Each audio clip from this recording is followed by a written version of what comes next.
la grabación. No, pero antes voy a tratar de cambiar a ver si ya tengo datos en la casa o si seguimos con el celular.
Bueno, chicos, ¿cómo vamos? Buenas noches.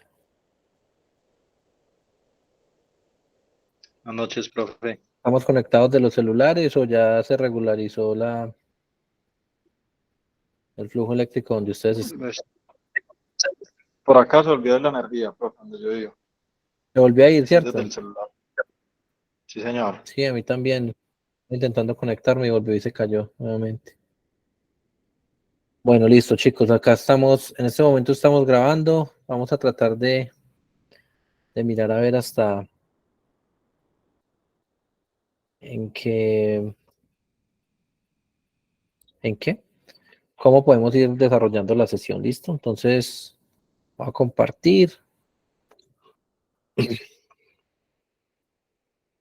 compartirla, una diapositiva ahí como para tener acá.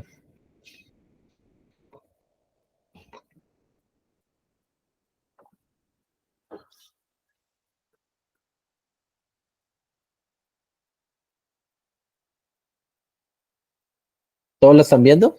Esta diapositiva ya la habíamos mostrado la otra vez, que era con, digamos que con todo el ciclo de vida del software. Sí, profe. Pero pues en este momento, digamos que vamos a tratar de hacer un zoom especial a los puntos que van desde el 7 hasta el 10, ¿sí? Voy a tratar de dar como aspectos importantes y relevantes en esto para ir introduciendo el tema de pruebas que me interesa que mañana, que espero que sí, mañana podamos tener la sesión, pues contingencia para los que están afuera, pero presencial para los que están acá en Pereira, con la intención de poder tocar el tema, introducirlo más y poder adicionalmente sentar bien los requisitos para la entrega del trabajo de la semana entrante, ¿sí? El trabajo de la semana entrante va a ser un trabajo netamente pues de documentación, Vamos a sacar algunas cosas especiales pues, de cada uno de los momentos que hemos visto aquí en la clase y vamos a entregar un documento pues, con el tema propio del trabajo de cada quien.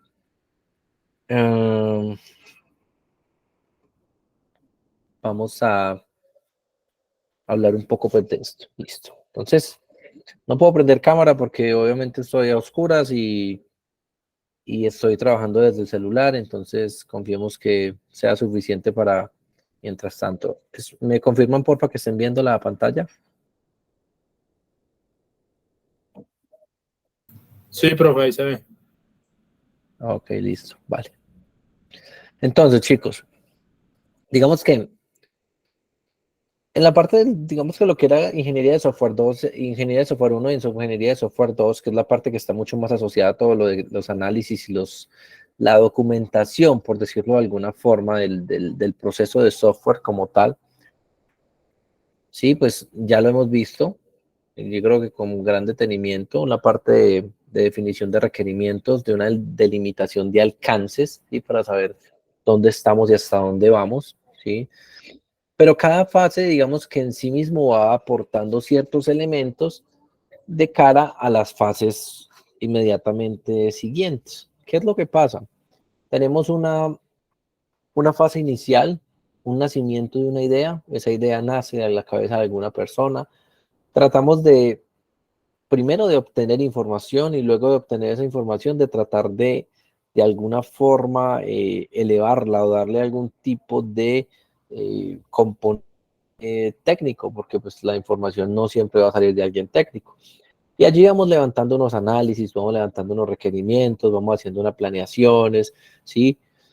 Luego ya nos vamos metiendo más y adentrando más en aspectos técnicos y vamos llegando a aspectos ya propios del diseño, de cómo vamos a hacer las cosas, de cómo las vamos a visualizar, de cómo las vamos a almacenar. Y seguimos en una ruta, digamos que normal en ese sentido, hasta que llegamos a un punto en el cual, digamos que los esfuerzos iniciales empiezan a ver manos en la parte de codificación, ¿sí? Pero ojo, que la codificación, si bien es la que al final del día como tal, tiene el resultado puntual del ejercicio, ¿sí? Esa mm, codificación en muchas ocasiones no va a ser ingeniero de software, es decir, en muchas ocasiones son ingenieros de software o arquitectos de software o desarrolladores más senior los que se encargan de hacer estas documentaciones y hay ocasiones en las que las piezas se tienen que hacer tan bien definidas que simplemente va a entrar codificadores que, como se los he dicho, pueden ser de la misma empresa, podrían ser de otras. Hay empresas grandes que tercerizan absolutamente todo. Y por eso estos procesos previos de ingeniería de software adquieren una mayor relevancia, ¿sí? Porque no es documentar pensando en que yo voy a ser el siguiente doliente y el que voy a hacer esto, entonces ¿para qué documento también si esto yo no lo voy a hacer? O sea, si esto yo lo voy a hacer, ¿yo para qué documento tanto? Y eso es un grave error, ¿sí? Entonces llegamos a esa parte de la codificación y mucha gente dice, no, es que digamos que a mí lo que me encanta del código es estar pegado frente a un computador desarrollando, ¿sí? Pero incluso para desarrollar hay que tener algunas estrategias y algunas ideas claras. Por ejemplo, nosotros no podemos entrar a desarrollar cualquier cosa sin tener claridad de cuál es el objetivo, qué campos se requieren, cuáles van a ser las entradas de mi pantalla, cuáles van a ser las salidas, si yo voy a tener algún tipo de relación o si yo voy a hacer un proceso en batch o si yo voy a hacer un proceso que saca una información y me devuelve de una vez la información que yo actualicé, o si por el contrario yo con lo que estoy haciendo voy a hacer un procesamiento de muchísimas facturas que van a estar a lo largo de un proceso.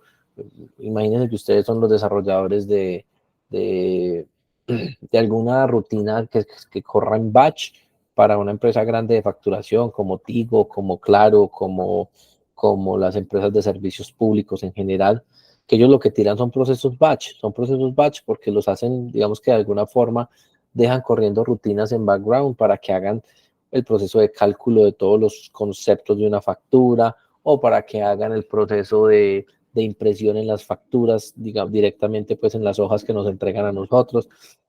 Y así podríamos destacar mil procesos, ¿sí? Entonces lo que es importante siempre es como conocer Siempre el contexto me va a permitir a mí definir y me va a permitir identificar en dónde estoy yo parado y qué es lo que necesito hacer, ¿sí? A mí de nada me va a servir que me muestre una pantalla que tenga un identificador de un usuario, un nombre y un apellido, si yo después de presionar el botón procesar, lo que va a hacer es que va a tirar las facturas de los 150,000 clientes que tiene Tigo acá en la ciudad o los que tiene Claro acá en la ciudad, ¿sí? Entonces, siempre estar muy claro en qué insumos tengo yo, dónde estoy parado y qué es lo que voy a hacer, ¿sí? Y esa parte de la codificación, pues digamos que se requiere todo eso, pero para yo saber en dónde estoy parado, qué voy a hacer y para dónde voy, digamos que debo tener una documentación lo suficientemente clara que me permita identificar eso, ¿sí? Y sea tan clara que incluso ni siquiera los actores de las partes predecesoras tengan que estar involucrados en ella, que eso sería lo más importante, ¿sí? No siempre el proceso de software involucra a todas las personas en todas las fases, ¿sí? En muchas ocasiones involucra gente, incluso te podría llegar un documento de una declaración de algún análisis o unos requerimientos funcionales o de un diseño de bases de datos, que incluso dependiendo de la empresa en la que tú estés, podría estar en inglés, ¿sí? ¿Por qué? Porque es que no, es que los de la India son muy buenos para desarrollar y los de Colombia son muy buenos para documentar, entonces que los de Colombia me hagan la ingeniería de software y que los de la India me codifiquen. Y como no nos van a poner a aprender Urdu ni nada de esos dialectos de por allá, y tampoco vamos a hacer que los indios hablen español, entonces ahí hay que buscar algo intermedio y normalmente en esos puntos aparece el inglés. Entonces por eso, digamos, eh, todo lo que les comentaba de que la pandemia nos abrió el mundo es importante, pero digamos que ahí las llaves para poder pegarle un mordisco a esa torta que se nos está ofreciendo va a ser de alguna forma tener no solamente el gusto, sino el interés por aprender el inglés. Y no tiene que ser algo nativo, pero sí digamos que por lo menos un interés que te haga salir de esa zona de confort. A veces es difícil, pero hacerlo de alguna forma nos va a permitir de alguna forma también mejorar nuestras condiciones y mejorar muchas cosas de nuestro trabajo. Entonces, a lo que yo voy con esto simplemente es que llega una fase de codificación y si uno la quiere ver, puede ser tan simplista o tan compleja como uno quiera hacerla por no seguir la documentación o por seguirla solamente parcialmente, ¿sí? O tan simplista que me entregaron todo tan bien que prácticamente lo que yo estoy haciendo es pasando de un pseudocódigo al lenguaje del Java o el JavaScript o de lo que sea que yo vaya a hacer, porque el desarrollo está supremamente bien definido, la justificación funcional y la descripción funcional de los casos, ¿sí? O podría ser tan complicada, porque no, a mí no me traigan eso, yo sé qué voy a hacer y yo sé que yo estoy montado en esta vaina desde hace mucho rato y yo sigo y hago, y es ahí donde aparecen problemas. ¿Qué problemas aparecen normalmente asociados a la programación? ¿Sí? Aparecen problemas del lado técnico, porque hay muchas personas que después de verse en un navegador, viendo que sus paginitas van funcionando, viendo que con JavaScript logré hacer que un div se me posicionara donde debería ser, o que con CSS logré que se posicionara donde debería, o que a través de un JavaScript yo logro hacer una carga dinámica sin tener que recargar toda la pantalla para que unos select dependientes me carguen y que si yo le pongo Colombia me cargue los departamentos y que si le selecciono el departamento me cargue las ciudades y que no sé qué y que esos Ajax son una maravilla. Bueno, cualquier cosa. ¿Qué es lo que pasa? Que en muchas ocasiones ese tipo de vainas pueden ir generando algún tipo de descreste o de gusto adicional o de más encarrete del que uno debería tener y puede hacer que se pierda el foco de lo que de verdad deberíamos estar haciendo, ¿sí? Más que yo puedo hacer esto, es que esto lo puedo hacer más bonito, esto lo puedo hacer más lindo, esto lo puedo hacer más chévere así o asado o lo que sea, y se va uno complicando. Pues por eso es que siempre en mis asignaturas de código, normalmente en las básicas, digamos que para pasar a un computador tienen un tiempo. ¿Por qué? Porque es que primero hay que coger otros elementos antes de eso. Porque si no, he tenido clases en las que llegan, en la segunda clase, uy, Java Scanner, qué bacano, mira, yo puedo hacer por consola capturar toda esta información para que me procese y para que me monte un mensaje y que no sé qué. No, ya, mejor dicho, estoy genial. Y eso es muy bueno y eso es muy interesante hacerlo y es muy importante hacerlo porque digamos que es la lógica de la programación, o sea, uno a partir de unos insumos y de un proceso mostrar unas salidas y eso es genial, Y eso es la lógica de todo proceso, incluso el proceso de software. Pero pueden perderse en el camino por estar haciendo otras cosas, por estar viendo otras luces, se pierden del foco de lo que se quiere de verdad tratar de realizar. Entonces, por ese lado, pues digamos que es algo muy importante. El proceso de codificación es importante, pero los pasos previos me atrevería a decir que son igual o más importantes que eso. Pero listo, digamos que aquí como tal tenemos nuestro proceso de software. Nuestro proceso de software puede estar tan bien documentado o tan mal documentado como nosotros tengamos, ¿sí? Creo que nosotros ya habíamos hablado de las 4P, en las cuales veíamos que las personas, estaban los proyectos, estaban los procesos y estaba el producto, que eran las 4 fases que eran muy importantes digamos que dentro del proceso de software y dentro del proceso de calidad mismo. Ya también vimos que la calidad, digamos que es ese grado de satisfacción que se le da sobre las necesidades, cualquiera que fuera, y si estamos hablando de calidad de software, estamos hablando pues de esas métricas, pero asociadas al software, ¿sí? Pero siempre vernos, digamos que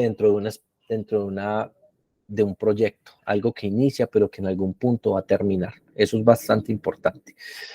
Listo, pero entonces digamos que viéndolo así como una espiral, pues sí, claramente estamos trabajando, estamos documentando, pero ahí aparecen unas cosas adicionales y digamos que en la parte de la codificación hay que tratar de tenerlas muy presentes y muy pendientes, ¿sí? En muchos procesos se evidencia mucha falta de preparación y de planificación, ¿sí? Se empiezan a correr calendarios, se empiezan a mover situaciones otro, se empiezan a definir otros espacios diferentes y lo que pasa con esto es que empezamos a generar problemas o incumplimientos en nuestras planeaciones iniciales, ¿sí? ¿Por qué? Pues por falta de rigor, porque de pronto no se tenía todo el concepto de lo que se quería hacer, porque de pronto el codificador asumió ciertos riesgos o porque no quiso hacer tanto caso a cierta documentación o por cualquier cantidad de situaciones que podrían pasar. ¿Y esto en qué va a redundar después? Digamos que eso es lo delicado, porque digamos que de una buena documentación podríamos también tener un buen costo o una buena facilidad de mantenimiento del aplicativo, lo cual podría ser muy complicado si de pronto se indican hacer las cosas de cierta forma, al codificador le dio por seguir su criterio y hacer lo que quiso, ¿sí? Y luego van a haber unos esfuerzos adicionales muy fuertes que van a estar asociados a tener que arreglar cosas de una forma en la que él no espera que estén, ¿sí?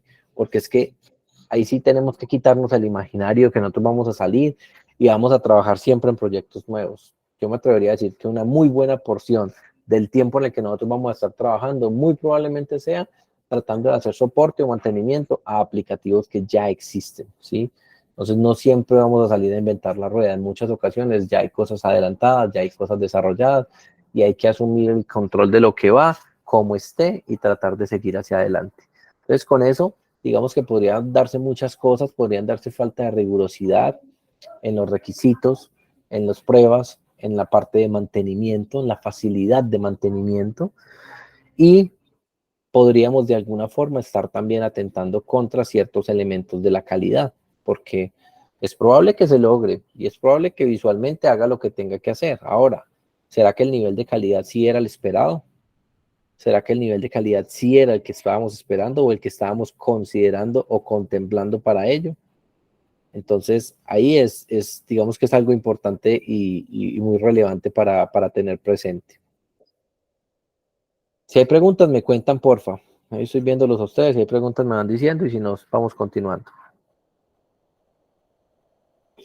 Otra cosa que pasa en muchas ocasiones relacionado con estos temas es, en muchas ocasiones, el tiempo y los requisitos desde la parte presupuestal no son muy buenos. Entonces, es probable que me hagan una definición de unos requerimientos, unas bases de datos, bueno, X cosas, y cuando lleguemos a la fase de la codificación, nos encontremos con que se colocaron, no, vamos a tener 3 meses de trabajo con 5 ingenieros de tal escalafón o de tal seniority, necesito 3 junior, necesito 2 senior y no sé qué, un arquitecto, y eso lo hacemos en 3 meses y resulta que o o se va por el exceso y se coloca muchísimo tiempo, pero normalmente y en casi digamos que en el común de los casos, es que lo que se hace es que se coloca menos tiempo del que se busca, menos tiempo del esperado.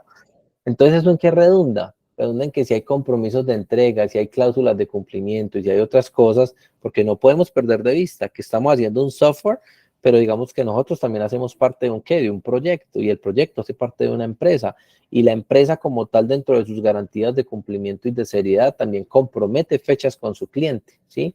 Entonces, cuando las fechas las compromete un comercial, normalmente espere lo peor, porque cuando el comercial ofrece, el comercial, mejor dicho, como dicen por ahí, el comercial no ofrece aviones porque no se hacen los aviones de la empresa, pero si hicieran aviones, ahí incluiría uno, ¿sí? Porque el comercial, digamos que su objetivo y su perfil y su intención es la de justamente aumentar cifras, aumentar ventas, clientes, dinero. Todo ahora está pensando es en plata, plata que entra, ¿sí?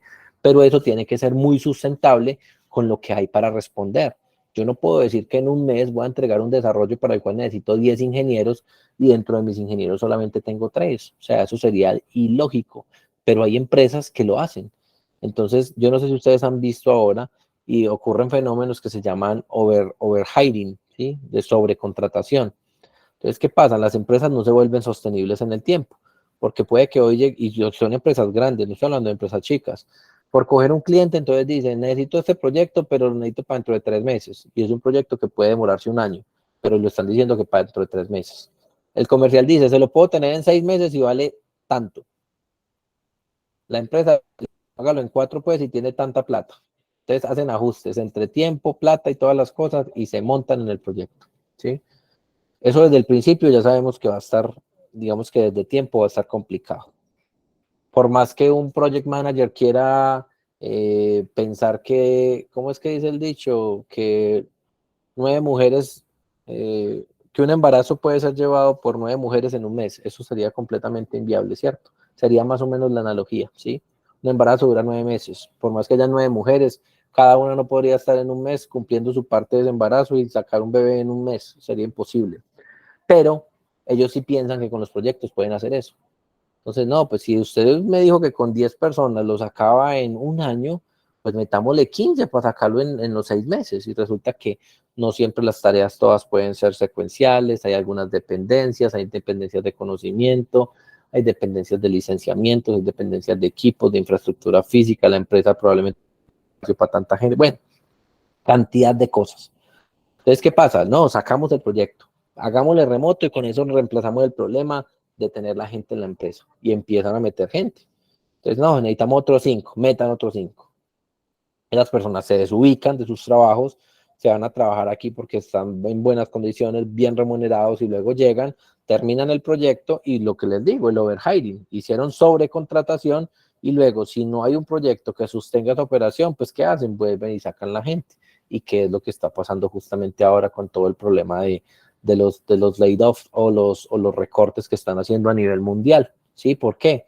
Porque están con todo lo de la pandemia, digamos que todo el mundo pensó que la pandemia, primero, iba a ser más larga y segundo, que absolutamente todo el mundo iba a ir en remoto y todo el mundo iba a ser por la parte de tecnología y resulta que la transformación sí se dio, a nosotros como tal dentro de nuestro gremio nos aportó mucho y nos ayudó mucho, pero eso tampoco iba a ser perpetuo y de hecho ya hay muchas empresas de tecnología que ya están incluso incentivando a ciertas personas para que tengan otra vez procesos híbridos o procesos de retorno full hacia las empresas.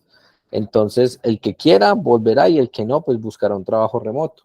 Pero entonces, digamos que la dinámica ahorita con eso puede darse para ese tipo de cosas. Aunque me estoy saliendo un poquito del tema, pero pues ahí estoy tratando de más o menos dar como una causa de lo que está pasando ahorita. Que hay épocas en las que todo el mundo quiere contratar y contratar muchísima gente y luego unas épocas en las que definitivamente ya no hay en dónde ubicarlos y van sacando la gente. Entonces empieza un fenómeno de rotación allí importante y que puede estar asociado también o tener sus orígenes en esta parte, ¿sí? Bueno.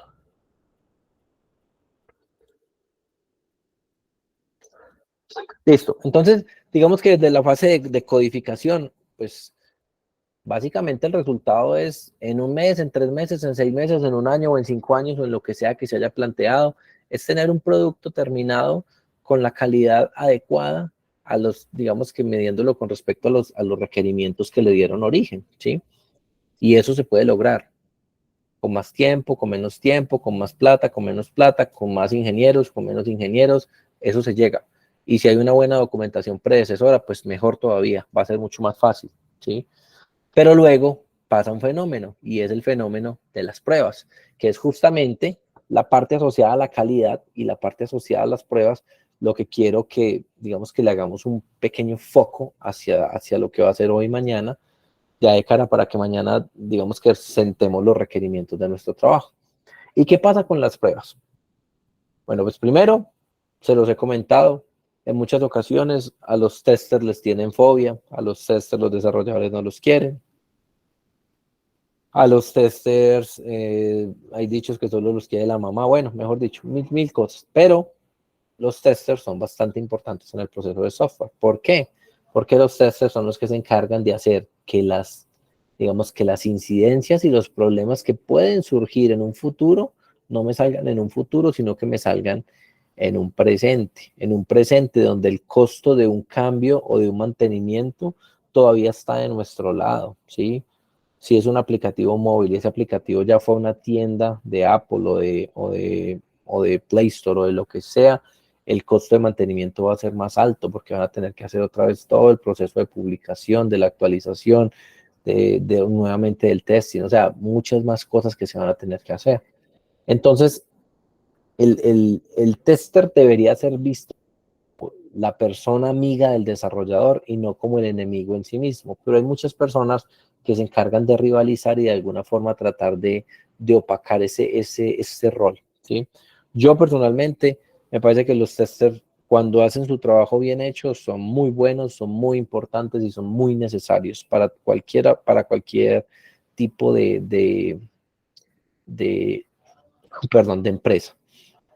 Entonces, ¿qué pasa con el tester? El tester es esa persona o ese grupo de personas que se encargan de estar de nuestro lado, y cuando yo hablo de nuestro lado, estoy hablando desde el lado de la preproducción, o sea, del lado de todavía del desarrollo, de los ambientes preproductivos. Una vez salga el ambiente productivo, el tester ya no te va a decir, hey, tienes una incidencia aquí, sino que va a ser el cliente, el gerente, el dueño del banco, el dueño de la aplicación móvil o el que sea, el que te va a llamar, a lo mejor no en los mejores términos, a decir, necesito que me arreglen esto ya, porque eso es un cuidado por esto, por aquello, ¿sí? Entonces, normalmente aparecen diferentes tipos de pruebas, ¿sí? Hay unas pruebas que son unitarias, que son las pruebas que normalmente hacemos nosotros y que en muchas ocasiones hemos hecho como pruebas de escritorio. Son las pruebas en las cuales nosotros hacemos flujos pequeños, vamos haciendo revisión de código, vamos haciendo seguimiento al código, podemos hacer pruebas unitarias de pronto cuando estamos debugueando en algún aplicativo, en algún IDE, en Java o en PL o en PHP o en algún framework que estemos utilizando pues para algún lenguaje de estos. Y podemos estar haciendo este tipo de pruebas. Pruebas unitarias, como su nombre lo indica, unidad, ¿sí? Solamente estoy probando algo. Normalmente yo sé que tengo unas entradas y sé qué salidas debe producir y con eso pues hago el proceso para validar que efectivamente me dé lo que me tenga que dar, ¿sí? Son las pruebas más básicas y son pruebas pues que las hacemos nosotros mismos desde nuestro rol de desarrollo. Ahora, ustedes dirán, pero si yo conozco mi código, ¿por qué no soy yo el que testeo absolutamente toda la operación? Resulta que uno como desarrollador va generando sesgos. ¿Por qué? Porque las pruebas unitarias, uno, digamos que de alguna forma uno las va haciendo casi en paralelo a la actividad del desarrollo. Entonces uno empieza a hacer la prueba unitaria, saca el desarrollo y empieza a hacer ¿la qué? La prueba, ¿sí? Va haciendo pruebas, va haciendo pruebas, va haciendo pruebas, va haciendo pruebas. Entonces, digamos que no es como que saque usted un espacio para hacer una prueba de tal módulo, sino que usted va haciendo pruebitas, esto aquí sí, debería funcionar, sí, perfecto, está bien, entonces va siguiendo y va haciendo que el proceso sea más ágil y más dinámico, pero también más sesgado, ¿sí? Entonces, yo no debería yo hacer las pruebas de mi aplicativo simple y sencillamente, ¿por qué? Porque cuando yo genero ese tipo de sesgos, estoy generando de alguna forma un cierto amaño o una cierta preferencia porque en ciertos casos de pruebas siempre sugerir o insertar o agregar la misma data a la prueba, ¿sí? Entonces, no, yo voy a hacer la prueba, voy a hacer la prueba de esto y de esto. Yo ya sé que aquí en esta pantalla yo le pongo el nombre Juan, el apellido Sebastián, el nombre, el apellido Hincapié, la cédula 10, el celular no sé qué, y yo ya sé que si eso está bien, lo paso. Si le pongo el celular con un número menos, me saca un error. Si le pongo el celular con un número más, no me lo deja escribir. Si le pongo el correo sin una arroba, me funciona, que no sé qué.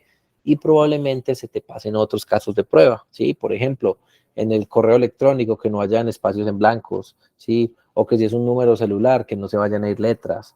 O que si estoy guardando sin caracteres especiales, no se me van a ir, a ir ñes, o que no se me vayan a ir caracteres especiales donde solamente es letras, o que no se me vayan a ir letras donde solamente son caracteres especiales. Bueno, muchísimas posibilidades que yo podría tener. Entonces, como yo ya sé más o menos con qué casos sí funciona, entonces no, la data mía para probar es Juan Sebastián Hincapié, la cédula 1, 2, 3, 4, 5, 6, 7, 8, 9, el celular 3, 1, 1, 1, 1, 1, ya, y listo, y perfecto. Con un celular, con un número menos no funciona, con un número más no funciona, con un correo así no funciona. Entonces, uno se puede estar saltando muchas cosas, ¿sí? Que los correos, que los celulares, por ejemplo, arranquen con los indicativos propios de los celulares, ¿cómo se llama? Que los correos electrónicos no tengan espacios en blancos, que no tengan caracteres especiales, que no tengan ñes, que no tengan, bueno, ciertas cosas que son prohibidas, que un correo electrónico no tenga, por ejemplo, doble arroba, bueno, cosas así por el estilo. ¿Eso en qué va a redundar eso? Que nosotros, siendo testers de nuestra propia producción, no hay un problema ni el berraco, ¿sí? Porque vamos a estar sesgados y vamos a permitir que luego una persona de afuera le encuentre el error. Y les digo una cosa, chicos, nada debe ser considerado muy intuitivo. Nada debe ser considerado, es que eso es intuitivo, profe, esa página es intuitiva, porque los usuarios, déjeme decirle que para ellos el sentido de la intuición no está relacionado al sentido de intuición que nosotros consideramos, ¿sí? Asumir está prohibido para nosotros desde el desarrollo, pero asuman lo peor, ¿sí? Asuman lo peor de cara a ese tipo de procesos, porque el usuario como tal básicamente está limitado a tratar de hacer que su trabajo sea más fácil, de que su trabajo pueda ser más útil, que su trabajo pueda ser más rápido, que su trabajo pueda ser más eficiente, pero le interesa poco o nada lo que hay detrás, ¿sí? O lo que puede implicar hacer un error. Entonces, esa palabra de intuitivo para los usuarios, tratemos de mantenerla al margen porque no es muy fiable. ¿Listo? A ver, entonces, tranquilo, no pasa nada. Igual acá estamos dando la clase acá con linterna y pegados del celular los que podemos. Perdón.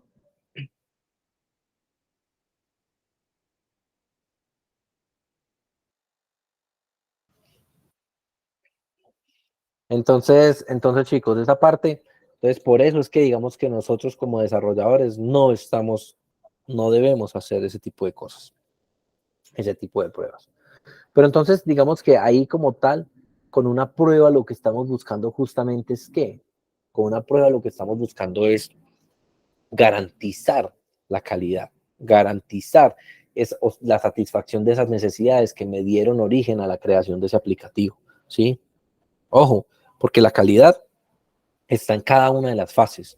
La calidad está en el momento en el que yo defino bien unos requisitos, la calidad está en un momento en el que yo defino bien un modelo entidad-relación, la calidad está bien en el momento en el que yo defino bien mis prototipos funcionales, que son las pantallitas o los mockups.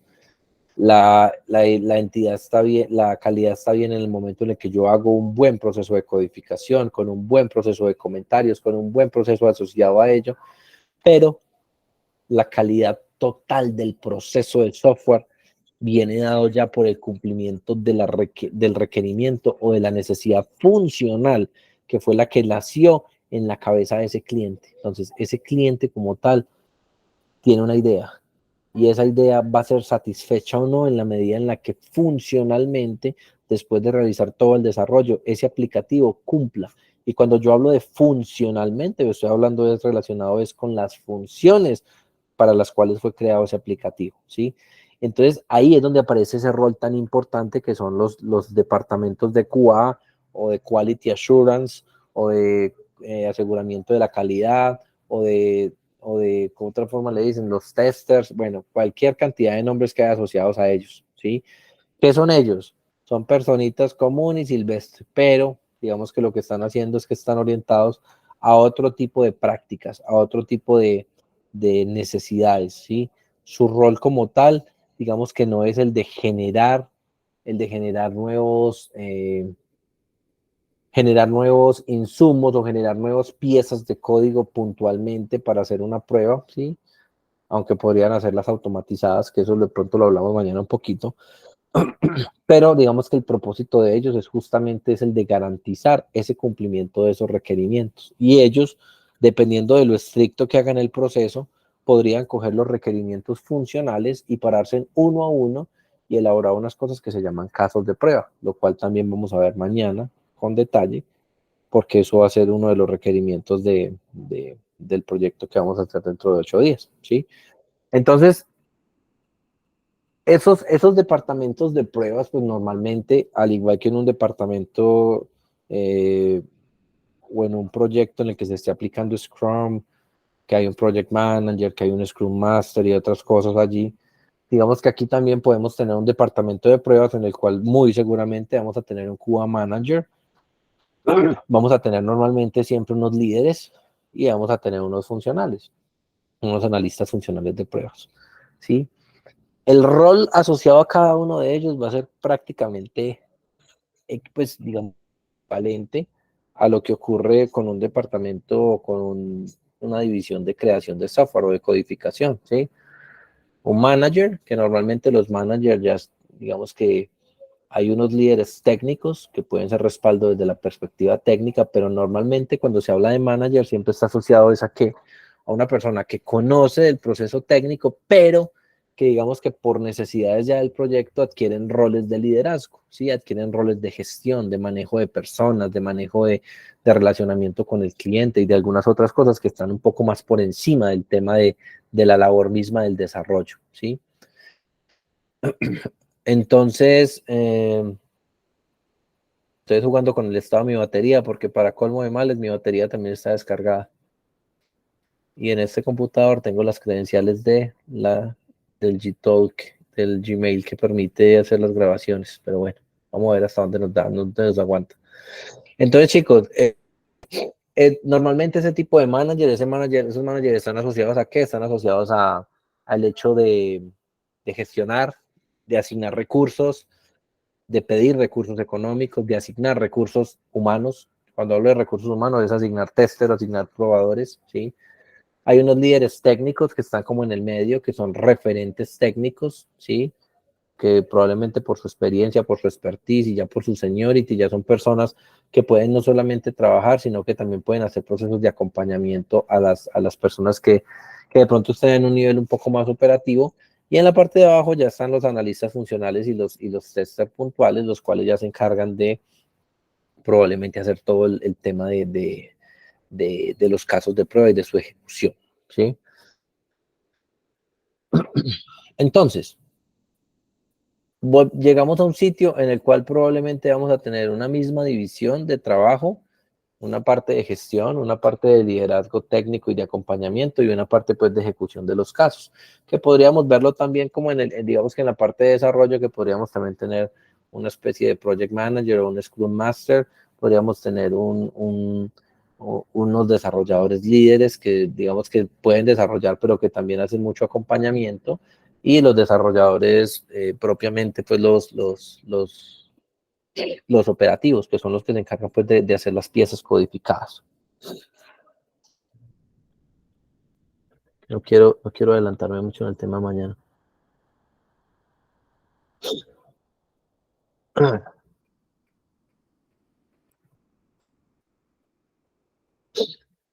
Listo.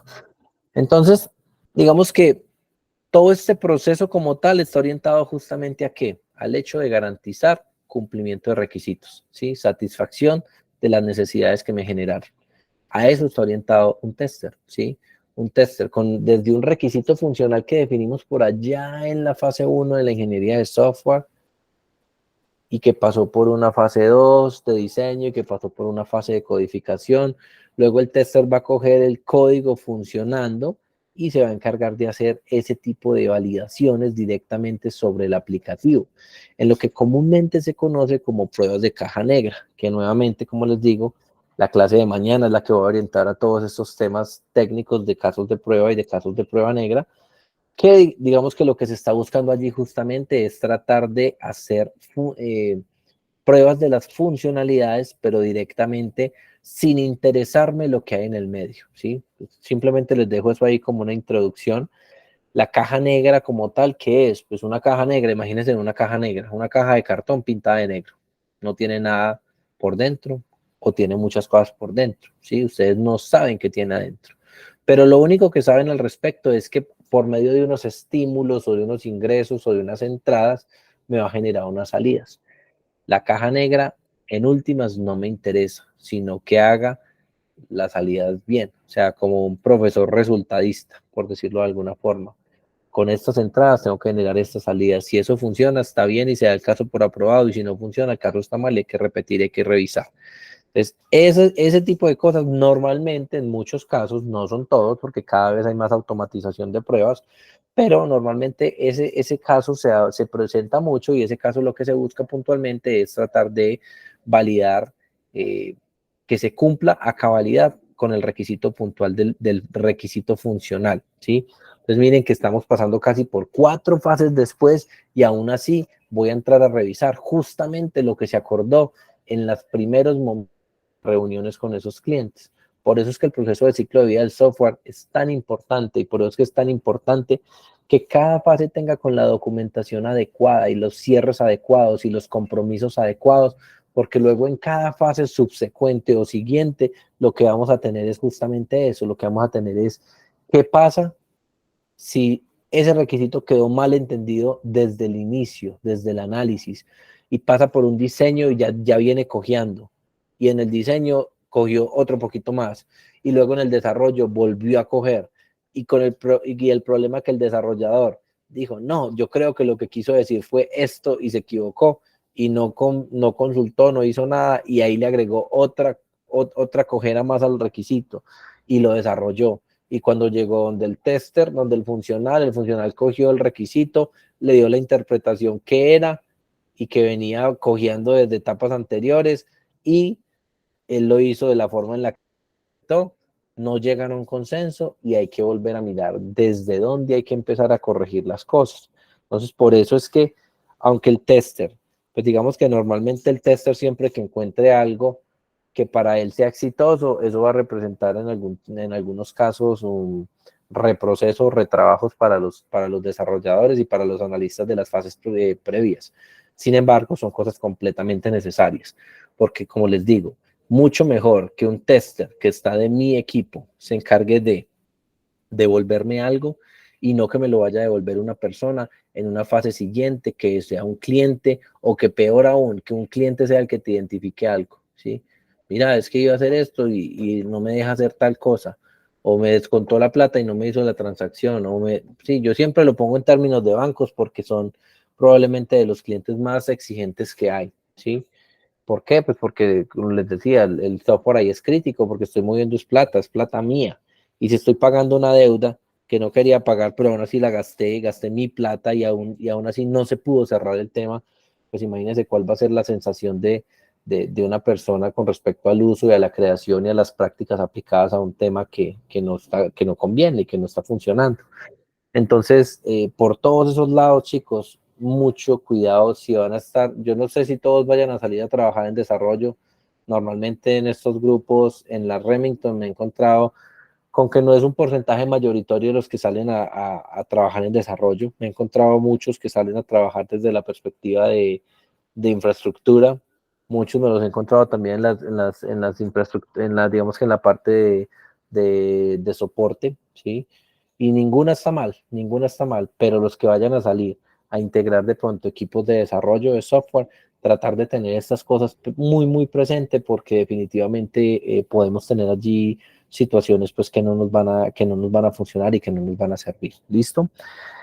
Chicos, si no hay dudas, me gustaría dejar la clase de este tamaño para mañana si queriendo Dios nos vemos en el salón,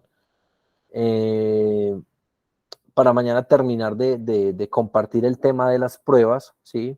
Lo que quiero que compartamos y lo que quiero que hablemos para la definición del entregable de la próxima semana. Entonces, no sé ustedes qué dudas tengan, qué opiniones tengan, qué comentarios tengan, y si no, pues damos la clase entonces por cerrada. La verdad no, tengo quebrantos de salud, estoy como un poco mal de la garganta, no me da como para mucho más rato, y fuera de eso, está que se me descarga el computador. Entonces, Todo muy claro. Entonces, si quieren, dejemos la clase así. Mañana, queriendo Dios, nos vemos en el salón. Mañana ojalá podamos ir todos, de verdad que podamos asistir todos, y los que no vayan a asistir me notifican y tratan de conectarse a la clase, aunque la verdad preferiría que todos los que pudieran ir vayamos, y pues las 2 personas que están por fuera, sí, pues obviamente lo atiendan de manera remoto, porque mañana sí vamos a dar una clase fuerte con relación a todos los temas de pruebas, de todo lo que se va a pedir y de todo, y digamos que los lineamientos para el proyecto de la próxima semana. ¿Listo? Entonces, ahí probablemente ya este fin de semana sea el último esfuerzo que le van a hacer a la materia mía, porque ya la semana entrante hacemos revisión de trabajo final, y con eso ya quedamos listos para poder tener digamos que el tema cubierto. ¿Listo? Si no hay dudas, si no hay preguntas, dejamos entonces la sesión de este tamaño, muchachos. ¿Las preguntas? Película, profe. Muchas gracias por la clase de hoy. Listo, perfecto. Entonces, nada, quedamos entonces así. Tratamos de hacer lo mejor que podemos, pero estoy con el 8% de batería. Estoy conectado del celular y la verdad, de hecho, hasta me siento mal sin poner la cámara ni nada, porque no la levanta. Entonces, nada, muchachos, mañana continuamos entonces. Mañana sí continuamos en el salón. Ojalá, de verdad, la mayor cantidad de personas que puedan ir, los espero allá. Los otros, pues por acá nos veremos. Listo. Cuídense mucho y mañana nos vemos. Listo, profe, gracias. Listo, profe, muchas gracias. Hasta mañana, que estén bien. Gracias, profe. Chao, que estén bien. Muchas gracias, profe, compañeros. Hasta luego.